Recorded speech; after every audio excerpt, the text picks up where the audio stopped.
100 years ago, Europe was bang in the middle of the first global war in human history.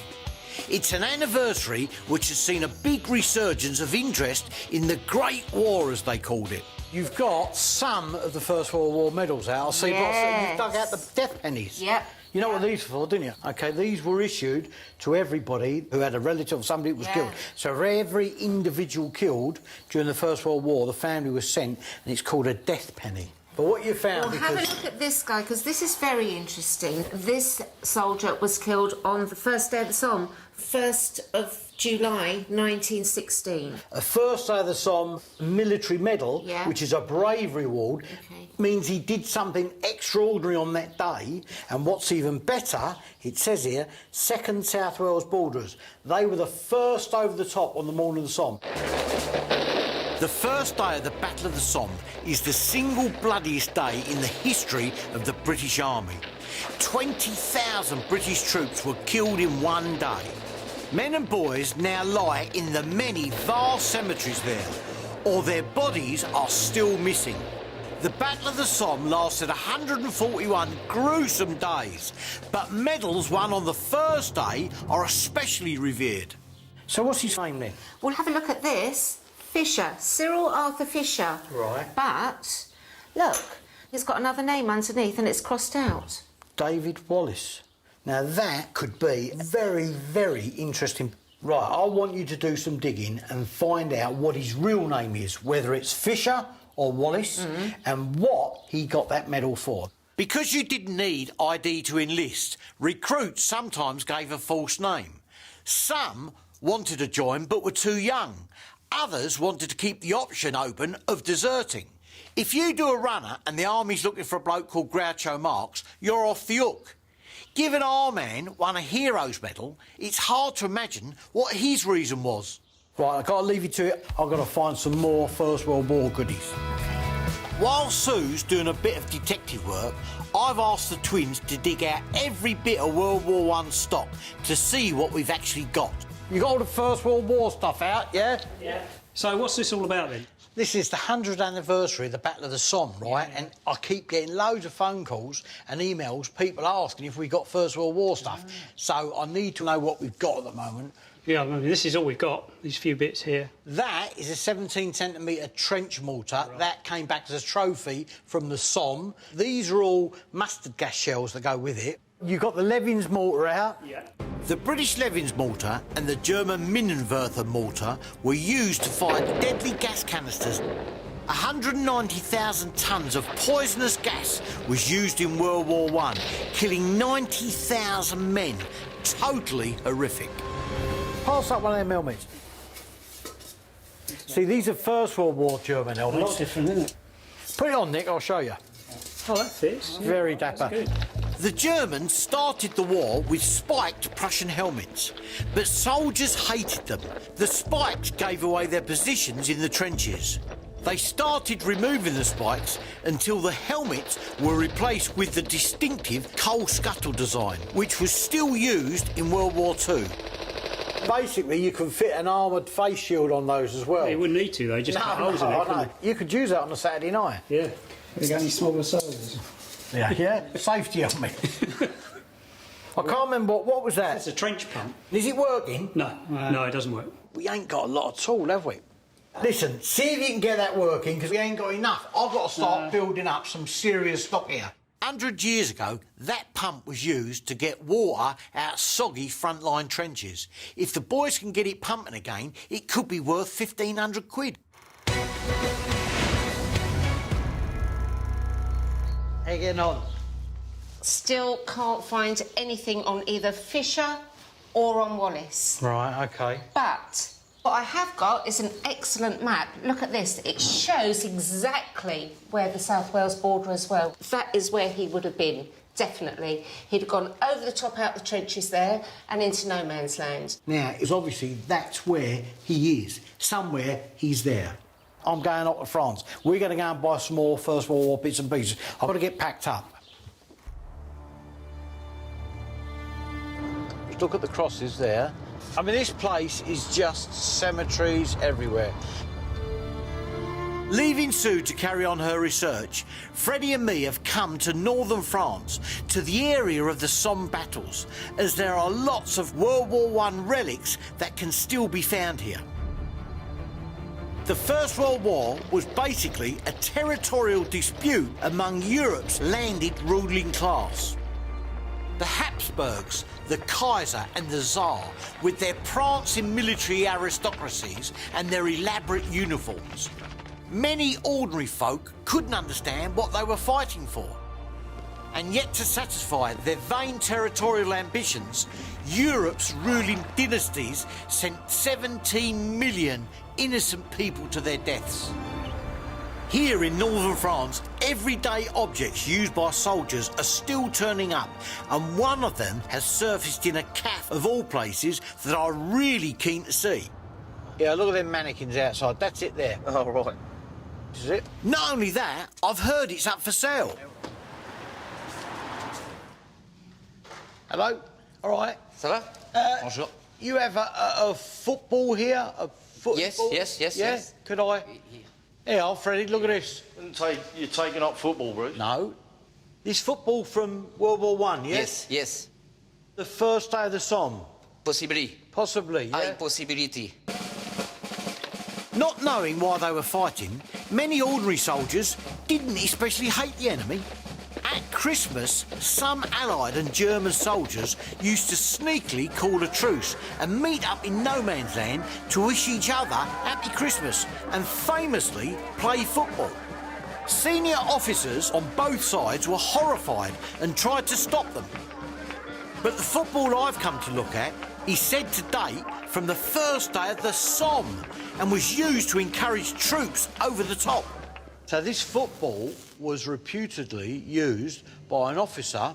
He kicked a ball into no man's land and told his troops to follow it, and they kicked the ball towards their objectives. But he was killed, yes? He was killed on the 1st of July. Unbelievable. I confess it would take more than the excitement of kicking a football to get me to run in front of a hail of machine gun fire. What was his name? Was it Captain Neville. Captain Neville, that's it. And where did you find it? It is a little village who call Coin. There is a rubbish dump. They are full of military things. And the ball was in this one. So, what is the price of something like this? 50,000 pounds. God, 50 grand for a football? I hope that includes the bag. That's an insane price. I can believe this football goes back to the Somme, but it's hard to prove exactly how this one was used, and 50 grand is an awful lot of money. I mean, as an item, it's really interesting, but 50 grand is not something that's going to be in my collection. I told you that's something special, but we've got to get moving. Thank you, sir. Been a pleasure. A 50 grand football's not for me. But now we're heading through France to the Alsace region to see an old dealer mate of mine called Michel Lorraine, who I hope will have kit for me. We've had loads of World War II stuff from Michel, but I've never been down here to buy First World War stuff from him. So it's a first for us. In 1871, the Prussians nabbed the French provinces of Alsace and Lorraine. France had an empire and felt humiliated. So in World War I, there was lots of bloody fighting in this area. This was part of Germany at the time. Then after the First World War, the Versailles Treaty was ceded back to France. Then obviously in 1940, when the Germans reinvaded, they took it back. So seesawed backwards and forwards. Most of the people in this region speak French and German. Here we are, this is it. I didn't think it was this big, mate. It's blooming huge. He's got loads of stuff here, mate. Absolutely bundles of the stuff. So, ça va, Michel. Bruce, How are you? Nice to see you again. I am well, and you? Yeah, fine. You remember Freddie? Michel, nice to see you Freddie, again. how are you? This place is growing. You've got a lot more equipment. Any week I have to buy things. If I see. don't buy, I get sick. Michel, as I said on the phone, we're here for First World War items, and I know you've got a lot. Can we go and have a look? Yes, please, come on. Thank you. Parts everywhere. You have to look, to dig out parts.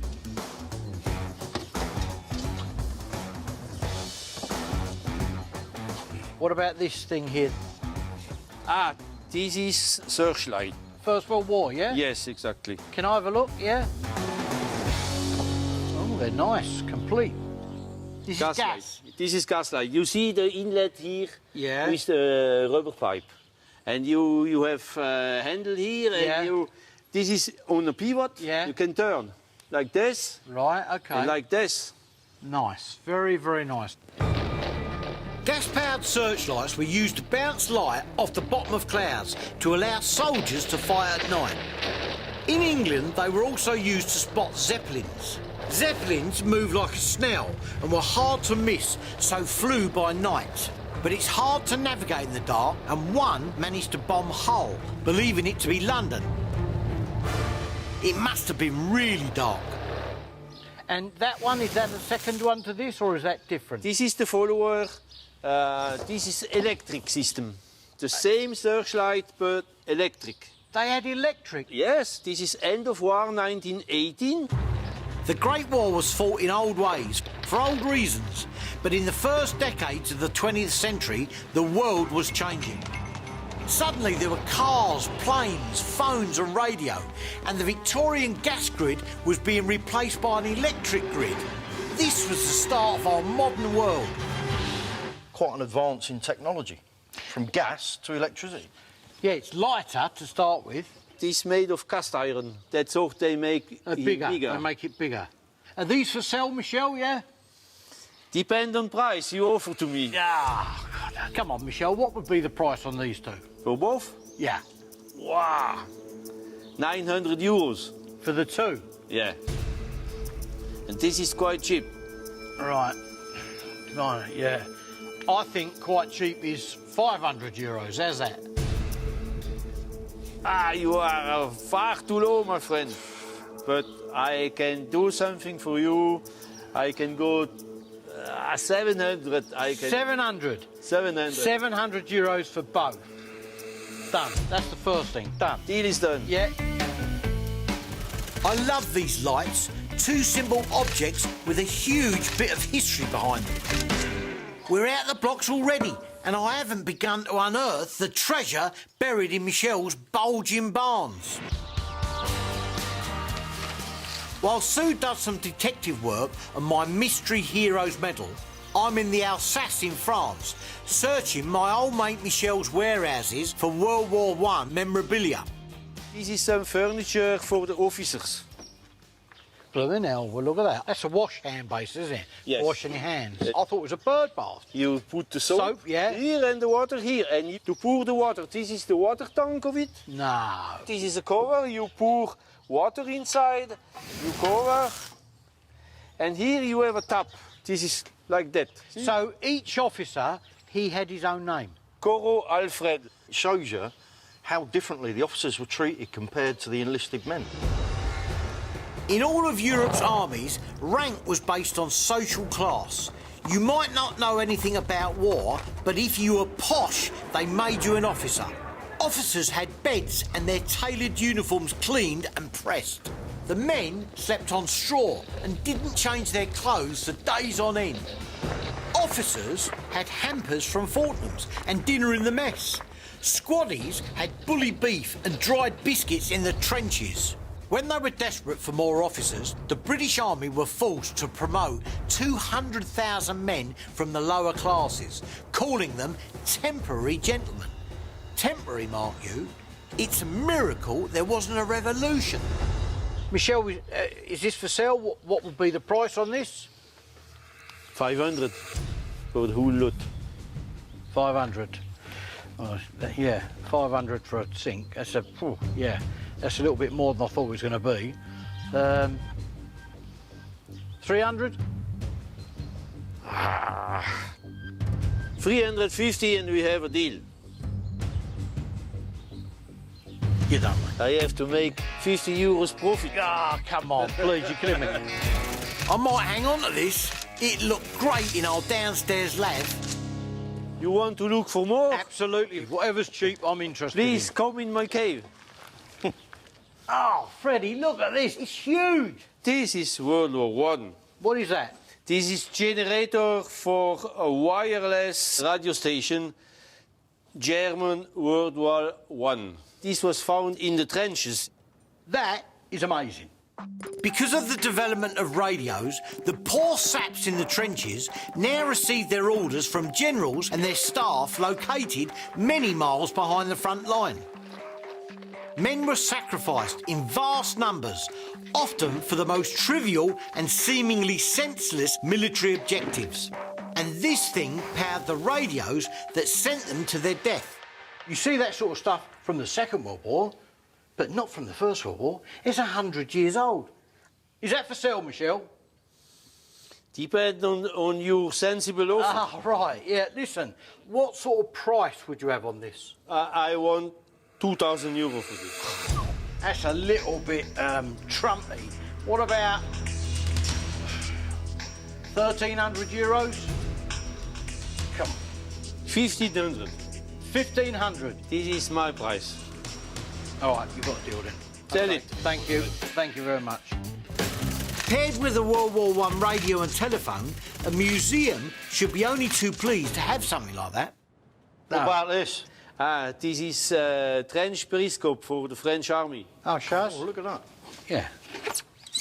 So you can look over the top and Without see getting your head blown off. Herman the German coming towards you. It's really clear. It's good. Very good. You needed a periscope because both sides deployed snipers and they were good.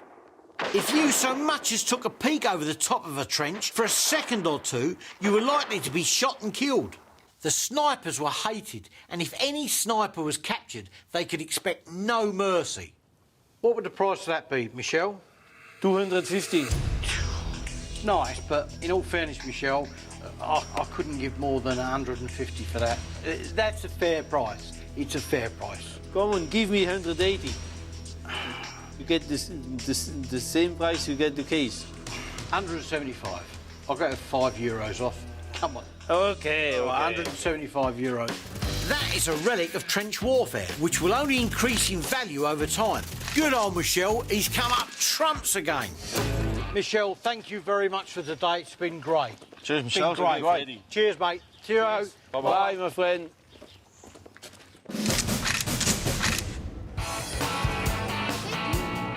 I'm in France with Freddie on the hunt for World War I relics, which, 100 years on, are becoming even more rare and valuable.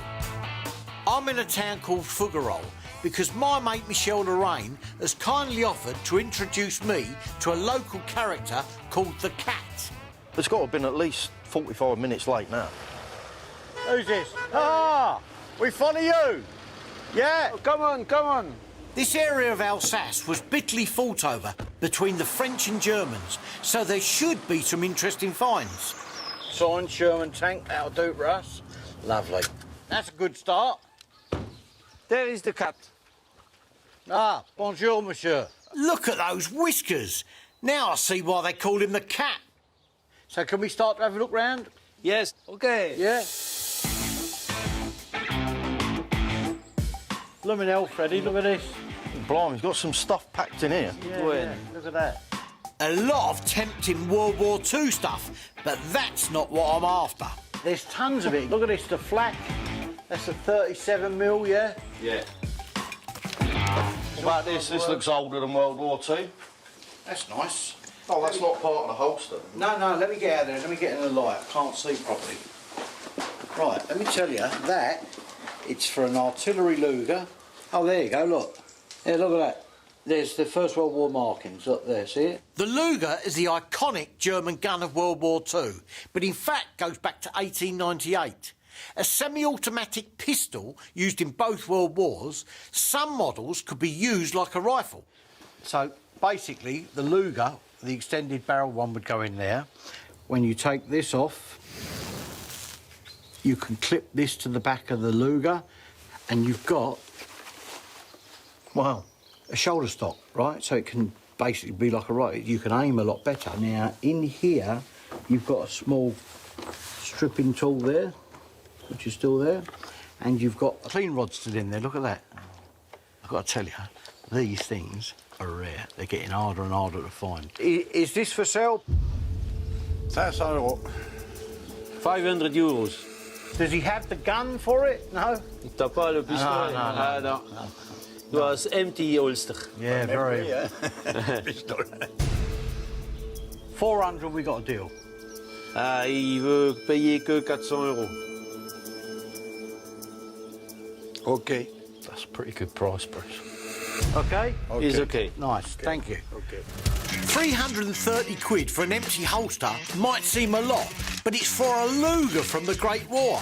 Lots of people will want to buy this. That's a good start. If he's got things like that here, we're going to be having a happy day, trust me. Now, what's this? Barbed wire spike, Yeah, it's First World Wars for barbed wire. Yeah, yeah. These things were millions of them all over the Western Front. Barbed wire was a deadly weapon. Europe's elite officer class talked about civilised rules of engagement, but that didn't last long. Barbed wire was designed for ranchers to stop cattle. Now it was used to stop humans who were gunned down as they struggled to get free. So they would put a pole in, they would turn them in. Look how easy that turns in. And they would string the barbed wire all through these. And it wasn't just strung across, it was zigzagged and up and down. I mean, this is a really cheap but really effective defence against infantry. Does he have many of these? T'en as plusieurs de ceux-là? Une dizaine, à peu près. He has more or less 10 pieces. And how much each? Tu les vendrais combien? 10 €. 10 € a piece. 10 euros. No problem. Thank you, sir. That'll do lovely. 80 quid for a powerful historical memento. 10 trench wire spikes from the Great War. I like this cat fella. He still has a lot of amazing things to be seen here. Follow me, my friend. This is the sort of place I love coming to, Freddie, I've got to tell you. You ain't going to believe this, Freddie. It's like a museum. I mean, there's artefacts and things here from the last 2 centuries. Here, look at this. What's that? Soldier's French Course. It's a phrase book. And if you look at the front, look, 1917. So this is definitely a book for American officers. 1917 was the year America entered the war. They didn't want to. This was a war between old imperial powers. The Americans didn't have an aristocratic ruling class who thought war would be fun. They didn't have a monarchy hungry for empire. It wasn't their war. But then German U-boats started sinking ships with American passengers. Bad mistake. Do you really need that book, though, Bruce? Because your French is quite fluent. Yeah, I know. Turn right. OK, let me find some. Let me see if I can get this right. Let me see. Right turn. Parfal du Grum Dumit. Dumit? Is that right? Your French is not my French. Oh, right. You try, look at that. Maybe you do need that book. Very, very pleased. 50 euros? 50 €? Allez, vendu. Okay. OK. 50 euros? OK. For your pleasure. This is your anniversary today. It's my birthday, my anniversary, and it could be Christmas. No, that's very, very nice, mate. I really do like that. 40 quid is cheap. To an American collector, this will be worth 3 times as much. Lovely. Bon, je vais te montrer quelque chose de spécial. Quelque chose He de beau. wants to let you show something very special. Very special. You never came across. Well, I like very special things. Fantastic, mate. This is a Nash quad. This is Nash Quad, and this is the artillery prime mover with the original winch, which is quite very rare. Blow me! I never thought I'd find one of these. One of the great American vehicles of World War I, the Nash Quad truck. These are rare. I mean, it's just awesome. It looks like horse and cart without the horse, doesn't it? We will start it for you. We will take a run. No, yeah? Yeah. That'd be marvellous. After that, 100 years old and it still starts. This is awesome. Attention, la manœuvre.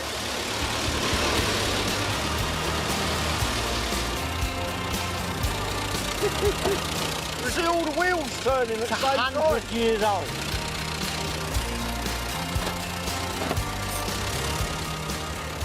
We often think World War I was the first mechanised war. It wasn't. The devastating American Civil War taught the Americans that in the age of industry, things had changed. This vehicle was called the Quad because it was among the first four-wheel drive vehicles ever produced. The American Army ordered thousands of them as troop carriers to replace the mule and cart. Fantastic over rough, muddy terrain. This isn't just a war relic, it's a bit of engineering history. But the cat says he won't sell it to me. But having a ride in this truck has made my trip worth it. Fantastic. It's fantastic, mate. 100-year-old, it's like a milk float on steroids. I've got to be honest with you, it's the First World War vehicle I've ever driven in, ever. Absolutely. Honestly, thank you, monsieur. Fantastic. Michelle, thank you very much. Auf Wiedersehen. It was a pleasure to me. Lovely. Kat, thank you very much, sir. Au revoir. It's been a pleasure. Merci Au revoir. beaucoup. Au revoir. Have a good journey, my friend. Will do. Thank you very much. This place is all no man's land. It's horrendous. Freddie and I have driven 5 hours to meet Sue at the River Somme in northern France. We're on our way to a memorial that Sue thinks will help reveal information about the heroes' medals she's researching. This whole area is where one of the bloodiest battles in human history took place. More than 1 million men wounded or killed. And for what? To push back the German line 6 miles. Oh, hang on, stop. Whoa, whoa, whoa, whoa, whoa, look. Yeah, look, it's one of these collection points. Right, better not touch this stuff. You know, it's great to look at it, but you can't be touching this stuff. All the fields around here are full of unexploded munitions. And as the farmers turn the fields over, every season they turn up loads of unexploded ordnance. And what they do is they bring them to a collection point, and then the military come round, I think maybe once a month or something like that, and then they take it all away, some they destroy. The local farmers here reckon when it rains that the fields look red because of the rust from the metal in the ground here. And that's still coming to the surface? Every year, and will do for years to come. Locals call it the Iron Harvest, and every year someone is killed or injured by these rusty munitions. That shell there specifically, that's a 17-centimetre German shell. Now, that could very well be a gas shell. If that starts leaking now, you're still going to suffer the effects of that gas. Yeah. Best make a moving. Yeah, I think I'll back off right now and get back in the car, thanks. Right, come on, Interesting, let's though. Very. go on, then you get...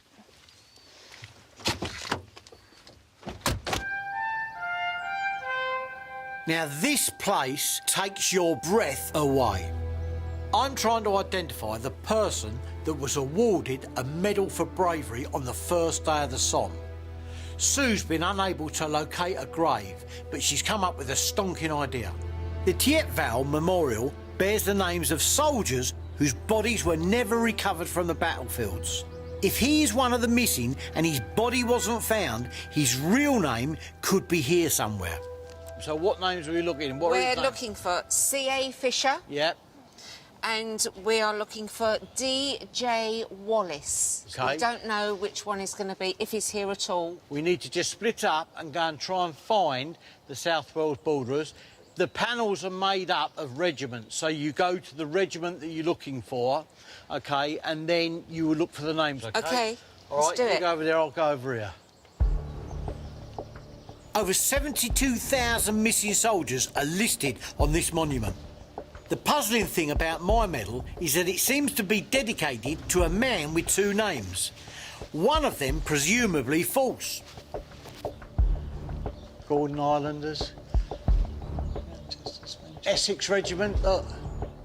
Post Office Rifles. I shall never shout at that postman again. Bruce? Yeah? Sue?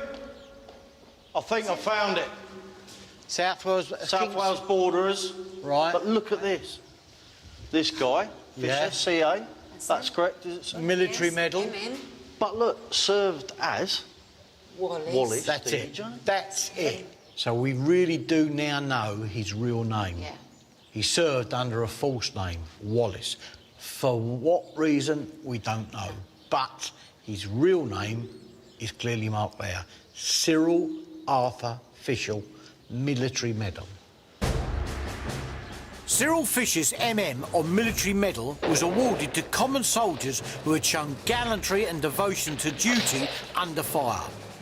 If he'd been an officer, he'd have got a better medal, a military cross. Even in death, you were expected to know your place. Whatever our private Fisher's reason was for giving a false name, he took it to his grave. But one thing's certain, he was a hero. To get that MM, he did something exceptional. You know, I think it's wonderful that we've found him. Oh, bless him. the fact that Private Fisher's name is here means his body was never found. He lies somewhere in the ground where he fell and remains there to this day. Our pilgrimage wouldn't be complete if we didn't pay our respects.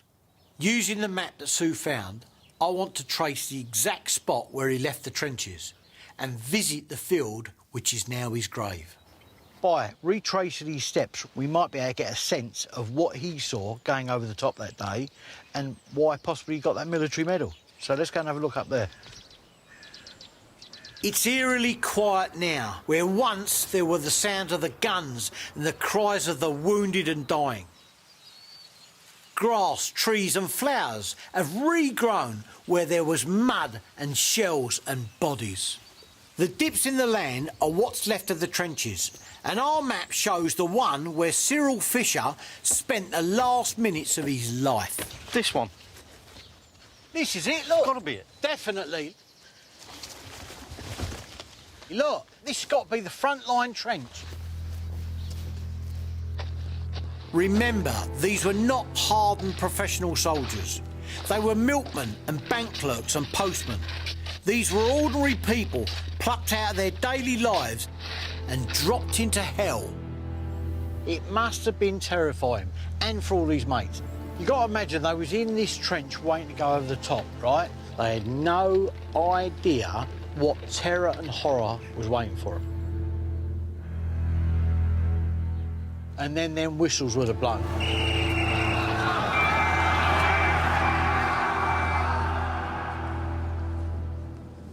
Straight away, the Germans were back up on the parapets and throwing a hail of machine gun fire on them. They called in artillery. German soldiers' diaries talk of mowing the British down like corn. So you got to remember, after the first 20 minutes, 70% loss. 70% in the first 20 minutes.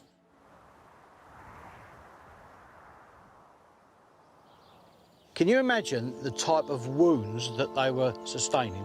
People being blown to pieces, legs and arms being shot off, right? Just in this space we are at now. You got no idea how bad this was. This was total war here. And our guy went through it. And our guy is here. So, as I say, all respect to him. Terrible. Somewhere here, our man did something so courageous that he was awarded the military medal. Probably he tried to rescue somebody and was killed in the process. All I can tell you is he's here somewhere. His soul is here. The Great War changed everything. The great monarchies of Germany, Austro-Hungary and Russia all collapsed. In Britain, the ruling class genuinely feared a revolution. It didn't happen. But no more would ordinary people bow and scrape to the toffs. Before the war, it was said that on a bus, a common man would automatically give up his seat to a gentleman. Never again. In the Great War, the generals knew what they were doing. They knew what happened when you sent men against machine guns, but they carried on sending them. 20,000 dead in one day alone, including our Private Cyril Fisher. To the generals, they were numbers. 10,000 here, 10,000 there. But every single death was an earth-shattering tragedy for some mother or wife or child. What a fitting place to end our little trip. The facts are, we know his real name. Cyril Arthur Fisher. We've retraced his steps. We've walked the area that he walked on the day, 1st of July, 1916. I mean, I can't, in my wildest dreams, imagine how terrible that must have been. And it culminated with him giving the ultimate sacrifice.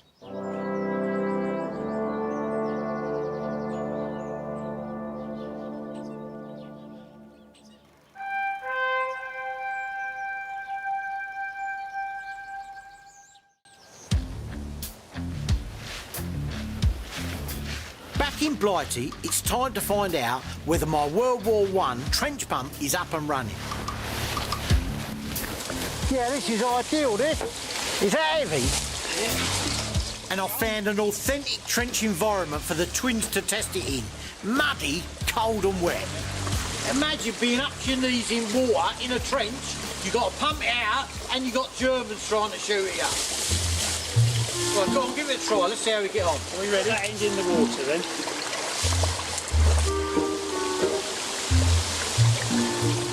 It's guggling. What's it doing? Well, is there any markings on it? It's got an S on here and Yeah. a D on here. Suction and discharge. Right. You got it round the wrong way.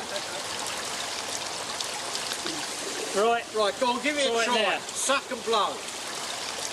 There we go. There we go. Ah, look at that. Go on, give it a prop. Oh, go on. That's really good. That's pumping more than I expected it to. Go on, really give it some. It's hosing it down. Mate, awesome. 100 years old and that's still pumping like it was brand new. Good British mechanical engineering, that. You've proved that works. Well done, chaps. All right, listen, be careful because the septic tank overflows here somewhere. Now he tells us. All right, so I don't know if it's upstream or downstream. Hopefully One of them. downstream, Right yeah. there. Oi, listen, I ain't come down here to get wet. I just want to see it's working. I'll leave you to get on with it. So welcome to Ypres. This place is the epicentre of anything to do with the First World War. Because that guy that come up to see us the other day is after First World War stuff, and there's always good pickings here. Freddie and I are in Belgium looking for World War I relics for a new client of mine called Dave Rogers. Dave's not a billionaire by any stretch. He's an ordinary fella with a thirst for history, and he saves up whatever he can to indulge his passion for World War I weaponry.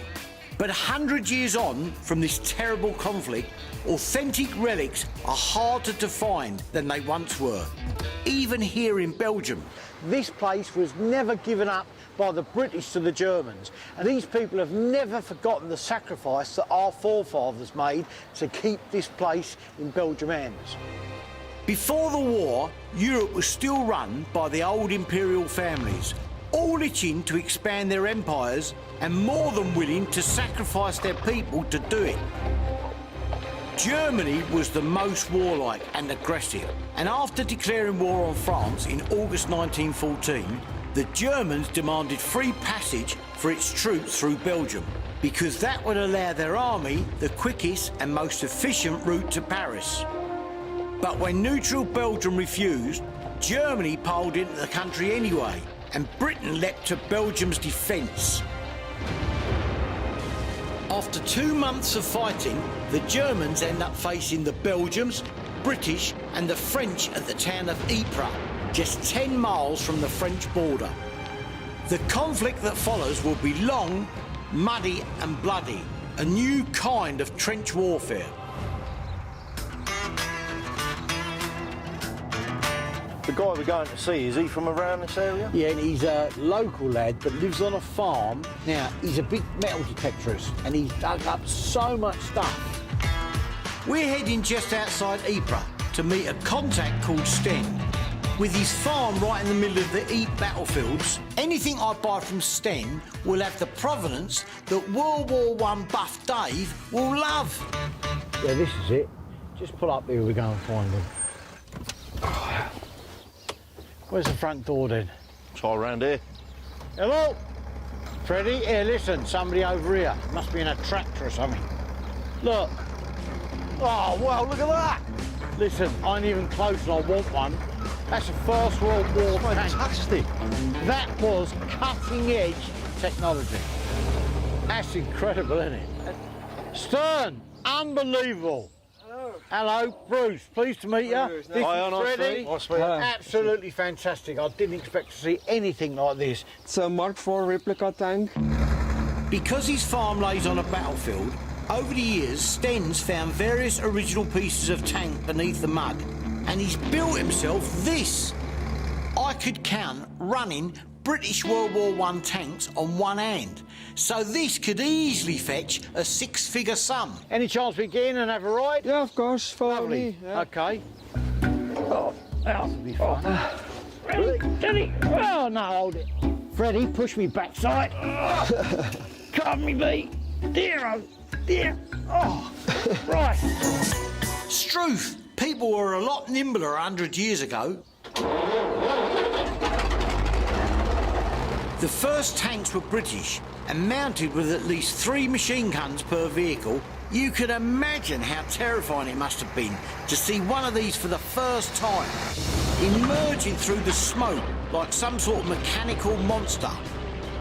Before tanks came along, the largest thing anyone ever saw on a battlefield would have been a horse. That was awesome. Okay. Now you know how it was in the war. I can't believe how lucky we've been to drive a World War I tank on the Ypres battlefield. Yeah, yeah. Can we have a look where you keep all your bits you found, yeah? Yeah, of course. Yeah, let's go. The Battle of Ypres happened all around us, so I'm intrigued to see what Sten's been digging up. So this is all the bits and pieces you've dug up over the years, yeah? Yes. Here, Freddie, have a look at this. Look. Oh, wow. That's fantastic, mate. Duck boards, yeah? Yes. So they're the boards that went on the bottom of the trenches. Keep your feet out. Keep your feet out of the water. Yes. Look at the bayonets and that you've got here. Some of them are horrific. Look at these things. World War I marked a turning point in the history of warfare.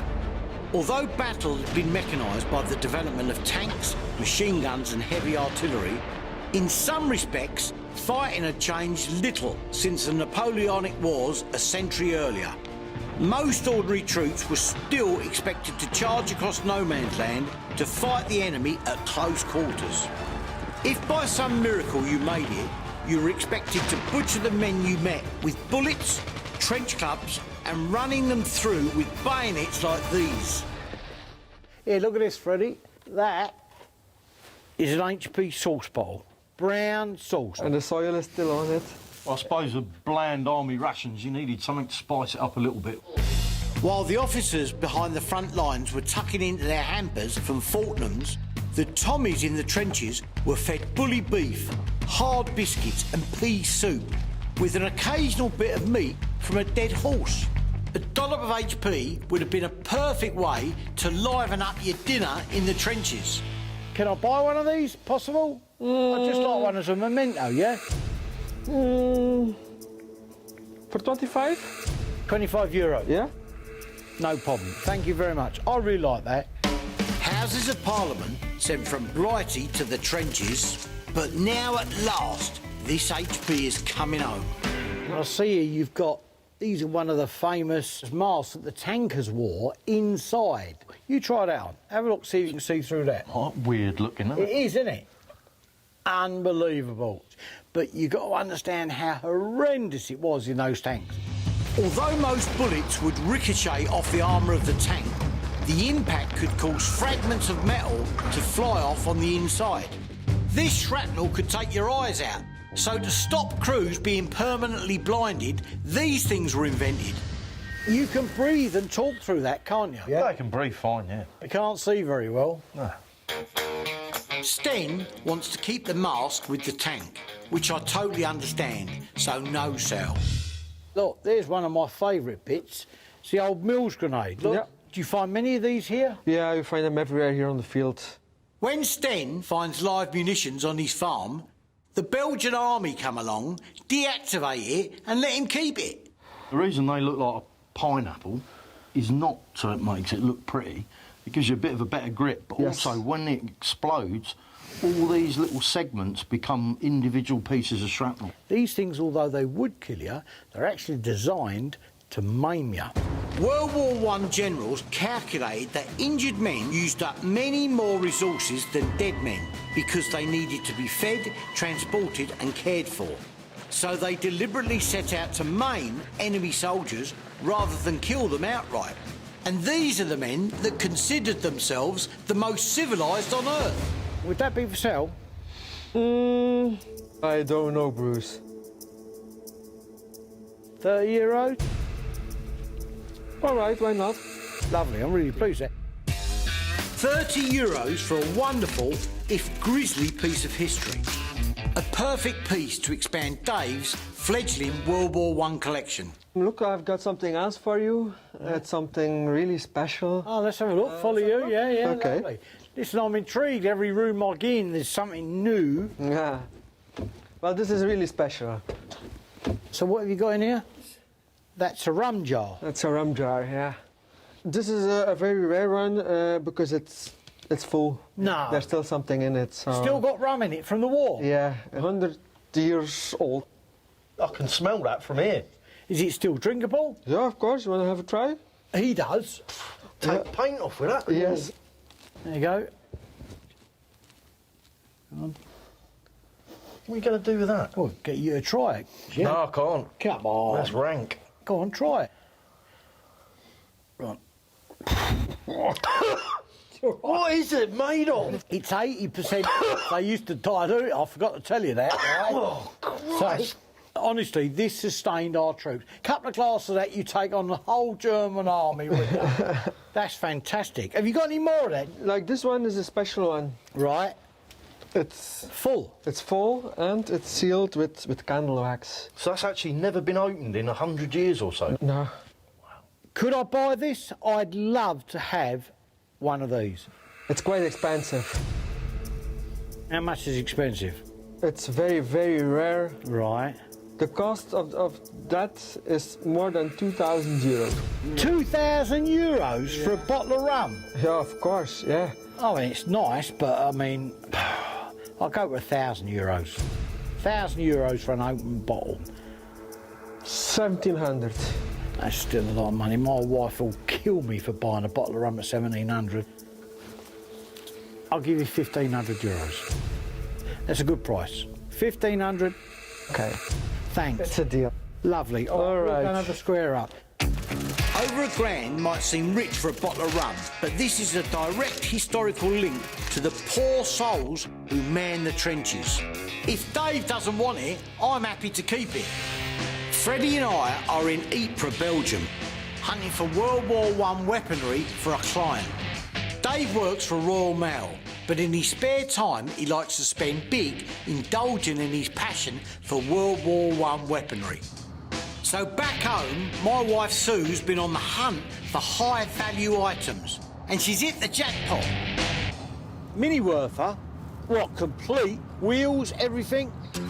A Mini-Werther is a World War I horse-drawn German trench mortar. There's so few of these left, I can count ones in the UK on one hand. This is a big-ticket item that Dave will want, but it probably won't come cheap.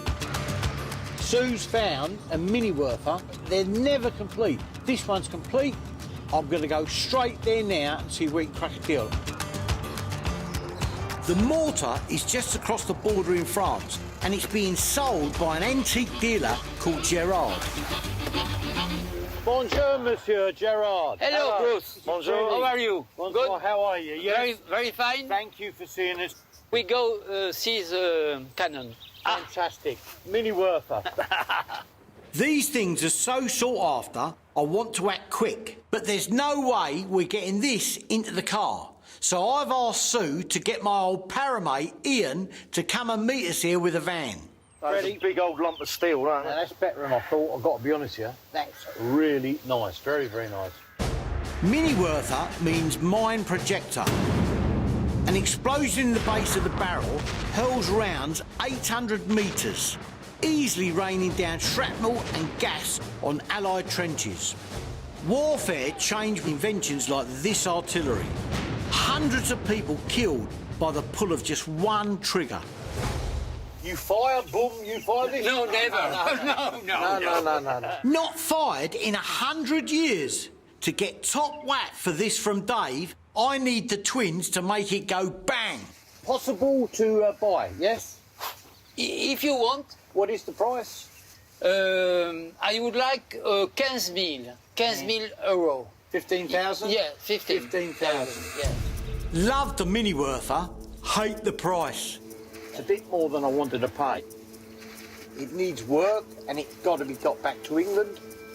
I think maybe 8,000. No, No? no. It's a good price. Very good For price. you, not for me. Yeah. Okay. Best price, 10,000. Yes? 10,000.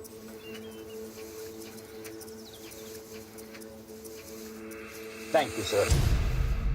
Still not cheap, but I'm relieved to get it. Dave is arriving in a week to see what I've got for him, so I need to get this back now. But first, I need to get it into the back of Ian's van. This thing weighs half a ton. I mean literally half a ton. So Gerard's called in some help from his neighbours. We could lift that in, there's enough of it. These were designed not to be lifted, but pulled. Pulled by horses, not men. 3, 2, 1. There'll be a few World War I hernias in a minute. Time for a rethink. Truck goes down here, mate, that's the way to do it. The only way to move this thing is going to be with gravity. Just roll it down and all end up in the local hospital. Whoa. I'm too old for this.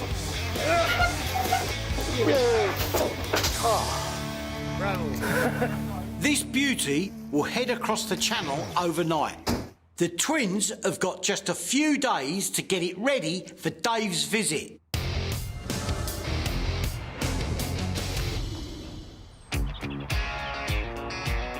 After safely securing the German trench mortar, me and Freddie have hopped back over the border to Ypres in Belgium to hunt for more World War I items to try and entice Dave. Pull in here. But before we go on to our next pick, there's something I want to show Freddie. Wow. Trenches. Look how misty this is, look. Now, many Englishmen died here. A third of British, French and German men aged between 19 and 22 died in the First World War. There really was an entire generation that was lost. The trenches were a place of complete terror. I mean, life down here must have been absolute hell. It's quite muddy and wet, isn't it? You know, it's miserable. You know, and on top of all the discomfort about living in a trench, you have people constantly trying to kill you. 60 million men fought in the war, and the trenches they cowered in were dug entirely by hand and stretched 40,000 kilometres. That's enough to circle the planet. The young men who signed up to fight had believed they were embarking on an adventure of a lifetime. But once in the trenches, life expectancy fell to as low as 6 weeks. Well, 100 years ago, you wouldn't have heard that bird song. No. It sends a shiver down my neck every time I come here. I do feel that we owe these people a debt that can never be repaid. News has spread that I'm in Ypres hunting for World War I items. A contact of mine, Jean-Marc, is passing through and he wants to meet me to show me a 100-year-old deactivated German machine gun and some other rare relics that he's just acquired. Of course, it's not the done thing to get a machine gun out in a cafe or bar, but he has picked the strangest place to meet. Get to hang out in all the nicest places. Well, I know, but this is where he said, mate. Oh, here he is. Jean-Marc. Bruce. Hello. You've got some goodies with you then. Lovely, yes. What is this? Oh. This is an MG-08 machine gun. It's a brilliant bit of kit. These things are really getting hard to find in the UK now. This was the backbone of the German army. This is their standard weapon. Machine guns were first introduced by the British, but the Germans soon caught up, and guns like these spewed out 400 rounds a minute. Generals on all sides sent millions of young men into the line of fire. The fact that officers too went over the top was little consolation. It's no surprise that the war led to the collapse of Europe's empires. Never again would the ruling classes command the same unquestioning respect and obedience from ordinary people. World War I changed everything. I'd like to do a deal on this straight away. So, price, cost? 4,500. That is A lot. euro, yeah? Euro. That's 4,500, yeah? Like, it's a good price, I've got to tell you, but I've got to get it cheaper. Let's try them at like 3,800. Can you say 3,800? 3,800. In French. No. Well, neither can I, so let's go with this then. 4,000 euros. 4,000. Yeah? Means okay. Thank you, sir. Lovely. This machine gun will never work again, but its value as a historical artefact will grow, as it's one of the guns that changed warfare. Good old Jean-Marc's coming up trumps. What else you got? That's like a little game. It's called the Silver Bullet. It's British. And what it is, look, you chuck the ball bearing up there, and then you've got to get the ball bearing all through these towns, Cologne, Dresden, Hanover, and you've got to end up in Berlin. I like this type of thing. It's interesting. You know how much time he spent sitting around in the army. It's the sort of thing that was probably used by Tommy and left out here. To take their minds off the terror of life in the trenches, soldiers occupied themselves with art, poetry and games like this. How much is that, Costa? 18. 18 euros. I ain't gonna muck about with that, mate. Thank you, sir. Very happy with that. I've never seen a game like this before, and when Freddie's scintillating conversation dries up, it's something to while away the time on the journey home. To make sure I get top dollar, I'm in central London looking for some original rounds to go with it. We're going to meet this new contact we've got, Adrian, and he specialises in munitions. At the tender age of 7, Adrian was scouring battlefields for relics with his dad. These days, he's a walking First World War encyclopedia. It may be 100 years ago, but Adrian is doing his bit to make sure the poor souls who fought and died there won't be forgotten. It is? Oh, Adrian, my man, how the devil are you? All right? How are you, Bruce? Cheers, mate. It's Freddie. Nice to meet you, Adrian. Come on, and let's see what you got. Yeah, go on. He stores his stuff in a lockup. Luckily for the neighbours, it's all decommissioned and totally safe. Ah, Dick, I haven't. That was the last thing I expected to see in here. Look at that. Well, you'd never think you're in central London and it's like a bomb shop, isn't it? I walk into my bomb shop. Pack 5cm boxes MP4. Yeah, you have got a lot of bits and pieces. But we're here for these babies. They're the mini Werfer shells, yeah? That's correct. What different rounds are there here? So you've got an incendiary, Yeah. in original paint and original finish, Right. and the one with holes, that's a smoker used for practice essentially. A mortar is basically a very strong, heavy tube. It fires any type of round as long as it fits in the barrel. Looking at those, I'm going to say how much are they? I bet they're not cheap, are they? They're not cheap because they're obviously not very common.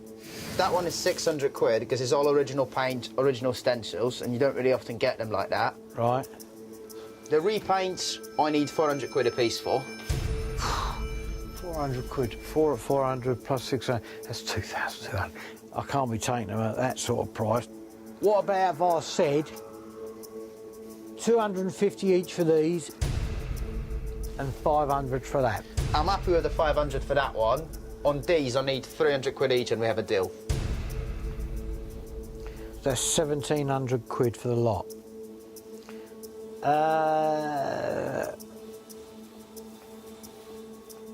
Oh, I can live with that. Lovely. The rounds will go perfectly in my mini Werfer bundle for Dave. I hope he likes it, otherwise there'll be a large mortar-shaped hole in my wallet. You got Stokes mortars here, yeah? Cannonballs, where'd they come from? Portsmouth, from the harbour when they were dredging. No. Yeah. I noticed you've got a Levins mortar there as well. I do, and there's a base for it. Yeah, pull that out. There you go, mate. This is British, That's correct. and they would fire gas. Terrible things. It just looks like a gas cylinder. It is. That's the tube, that fits in there, and there are huge banks of them. Poison gas was first used by the Germans, who introduced it at Ypres. It was effective enough that the Allies quickly developed their own gas shells. launched at the enemy from mortars like this Livings. Almost 1.5 million men were gassed during World War I, and even by the cruel, murderous standards of the day, gas was considered beyond the pale. Is this one for sale? It is, absolutely. How much that? I need 400 quid for it. How much? 400 quid. Honestly, I've got to be honest with you, the most I've paid for them in the past is 150 quid. I mean, this one's not in bad nick. I'll give you 200 quid for it. You know what, 230, and I can do it. Adrian may be new blood, but he haggles like an old pro. Right, 230, something else to carry. Lovely. It's another cracking World War I mortar. Whilst the twins are busy with the mini-werfer, Freddie can get this thing painted up so I can try flogging it to Weapons Mad Dave. Can I leave you to organise these rounds? Do you see how much you bought? Yeah, well, I'll be back in a minute. Here you go, Freddie. Cheers. Freddie and I are in Ypres, Belgium, buying items for a World War I weapons collector. He's got the best part of 20 grand to spend, and he's due at the farm in 2 days' time. Before we head back to Blighty, we're being given the opportunity to pay our respects to the brave men that fought here 100 years ago. And as a veteran himself, who is rightfully proud of his service, Freddie is wearing his medals. Look at that, the Menin Gate. I've got to be honest with you, mate, this for me is something very special. This commemorates the guys that have got no known grave, that they never found. Of the hundreds of thousands who died here, many were never properly buried, as they couldn't be identified. The names of 54,000 missing soldiers are remembered here. All the panels denote different regiments, so you find the regiment and then you find the name. And think of the sacrifice given by these people. At 8 o'clock each evening here at the Menin Gate, the last post is played. It's a haunting bugle call, which marks a British military funeral or commemoration for the dead.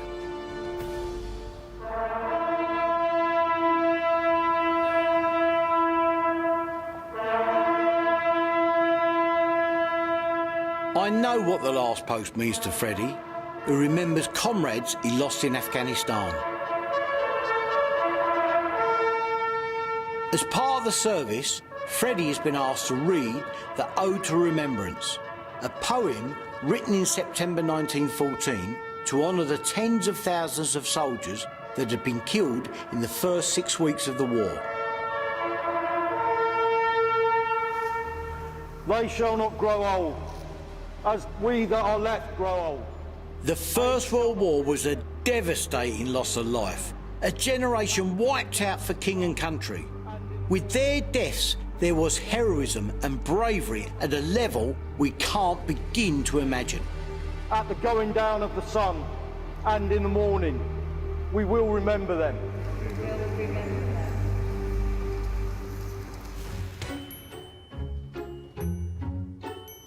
Chickity boo, how are we doing? Is it all ready? Panic! My buyer Dave is on his way, but a day earlier than planned, and he's keen to see the new mini-werfer fire. So I'm praying the twins have done their bit. Why ain't it camouflaged? Run out of time, basically. I can't Adam and Eve it. No camouflage. No, I've got a problem here. Listen, this guy called Dave Rogers, he's got the hots of this. Right. I've got to get this up in the top field because we've got to fire it for him, all right? I'll tell Dave we held off the camouflage until he saw it. The main thing is it goes bang. That's it, that's good. Pod would have been quite useful on the Western Front. As well as selling Dave the German Minenwerfer, Bruce now wants to try and flog him the British Livings mortar. Now it's had a quick lick of paint. Right, let's get it up the top there. So me and my boy Lewis have the job of getting it ready to fire. Might as well stop here, that's fine. During World War I, mortars would be buried in the ground to absorb the huge shock of the blast. So that's exactly what we're going to do. Yeah, dig the square out first. Another one. Can you imagine doing this for all them miles of the Western Front? Yeah. That's all soldiers did for days and days on end. We'll get that Mexican hat in there first. This wide, flat base plate was used to prevent the mortar being thrust underground from the force of the blast.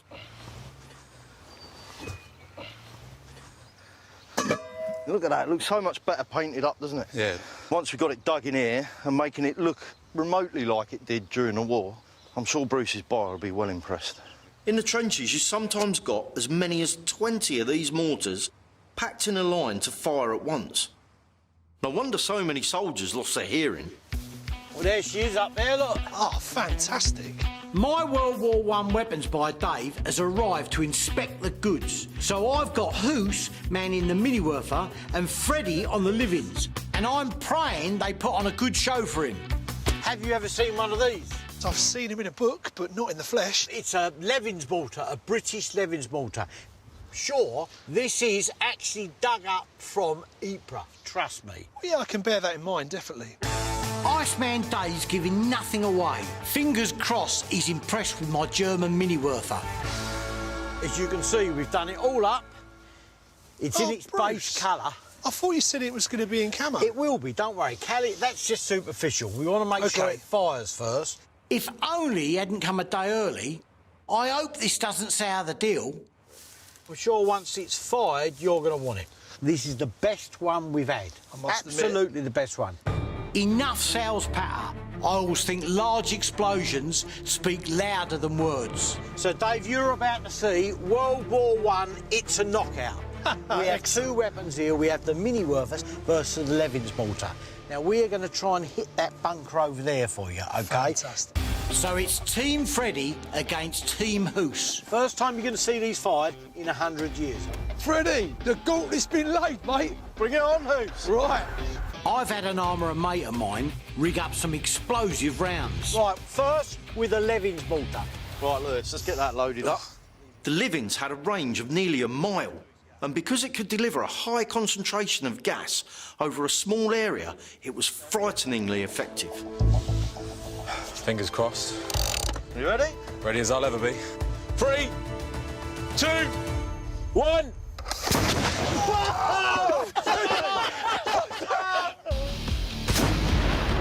Who would not want to buy this mortar now?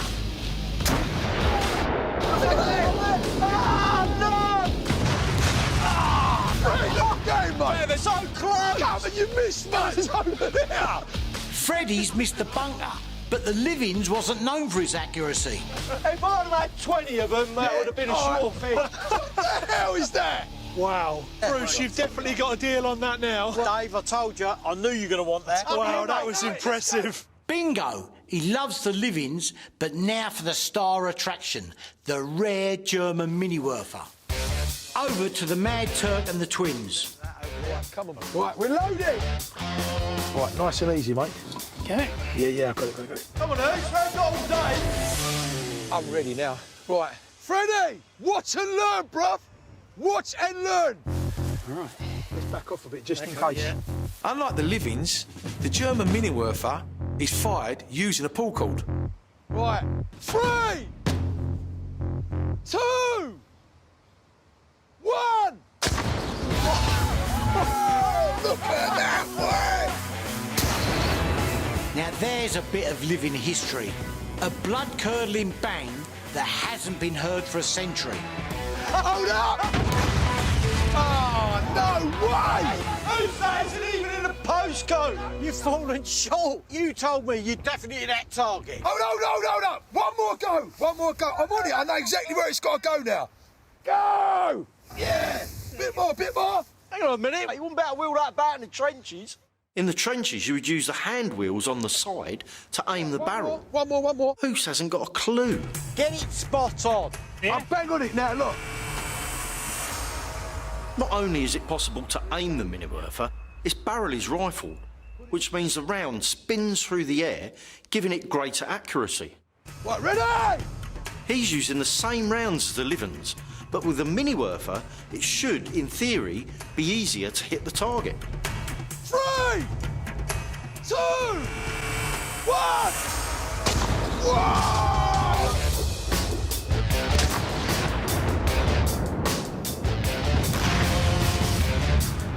Oh, look at that! Hang on, bruv! Take a bow! That was a bang! Price has just gone up. It's like this every time. Now it's working, I don't want to sell it. You've got to be impressed with that. Very impressive. Well, there you go. Absolutely love it. Now, this is Beautiful. the really impressive bit. Go on. Is the price. Hey. Tell you what I'll do. I'll make this easier for you. I'm going to cut you a deal which is going to be unbelievable. 17 grand for both. 17 grand. That's not a bad price, Bruce. That's not bad. I think that's a great deal. You know what, Bruce? Had a cracking day. Very impressive pieces. I think you got a deal.